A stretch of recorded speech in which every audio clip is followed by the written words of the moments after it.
And for those who enjoy this channel and would love to support us financially, please feel free to hit that donate link. We'd greatly appreciate it. God bless. Well, here, I want to ask you a quick question that I asked in the opening. If there really was Adam and Eve, okay, we started from two people, okay, what would you expect to find in our genetics? You being an open-minded, skeptical individual, what would you expect to find? Incest. I don't know.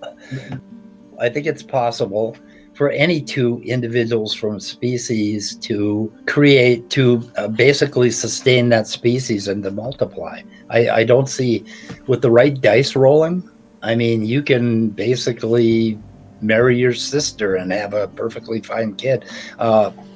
So, you know, which obviously happened, right, according to your story.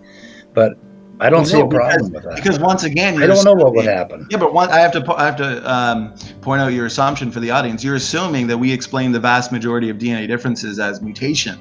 You know, when we accumulate 100 new mutations per person per generation, we have a lot of other inherited DNA differences that are being passed on that are not mutation related. So even the evolutionists actually resorts to and looks to pre-existing heterozygosity. Yes. We're just saying the original heterozygosity was engineered by God. That's also why we look to function, of course. But the question I asked you, you didn't really answer it honestly, I find, because I think you knew in your head, you probably thought, okay, I would expect to find low genetic diversity, evidence for one Y chromosomal ancestor, evidence for a mitochondrial DNA ancestor. And we can look at observed mutation rates, not accounting for evolutionary assumptions, and it takes us right back to 6,000 years. I mean, everybody's Y chromosome and everybody's mitochondrial DNA is incredibly similar. That's why the evolutionist looks to the population bottleneck. Even they believe in mitochondrial, even Y chromosome, Adam. Of course, they resort to unrealistic mutation rates and phylogenetic assumptions to come up with their date as to when they existed.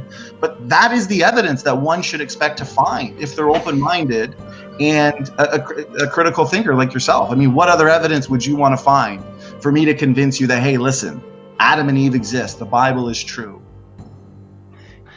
There's this, where the hell was I going with that? Totally lost my train. It's really late for me.